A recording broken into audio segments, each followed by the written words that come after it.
April 1వ తేదీ నుంచి జాతీయ రహదారిపై ఉండే టోల్ ప్లాజాల్లో నగదు చెల్లింపులను కేంద్రం రోడ్డు రవాణా శాఖ నిలిపివేయనుంది.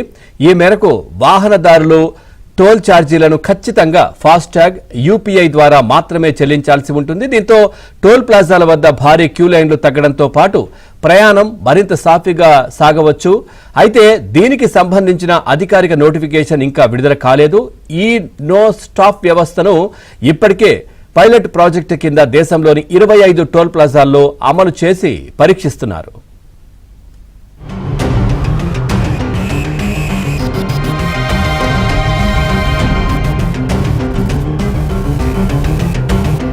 ఏప్రిల్ 1వ తేదీ నుంచి జాతీయ రహదారిపై ఉండే టోల్ ప్లాజాల్లో నగదు చెల్లింపులను కేంద్రం రోడ్డు రవాణా శాఖ నిలిపివేయనుంది. ఈ మేరకు వాహనదారులు టోల్ ఛార్జీలను ఖచ్చితంగా ఫాస్టాగ్ యూపీఐ ద్వారా మాత్రమే చెల్లించాల్సి ఉంటుంది. దీంతో టోల్ ప్లాజాల వద్ద భారీ క్యూ లైన్లు తగ్గడంతో పాటు ప్రయాణం మరింత సాఫీగా సాగవచ్చు. అయితే దీనికి సంబంధించిన అధికారిక నోటిఫికేషన్ ఇంకా విడుదల కాలేదు. ఈ నో స్టాప్ వ్యవస్థను ఇప్పటికే పైలట్ ప్రాజెక్టు కింద దేశంలోని 25 టోల్ ప్లాజాల్లో అమలు చేసి పరీక్షిస్తున్నారు.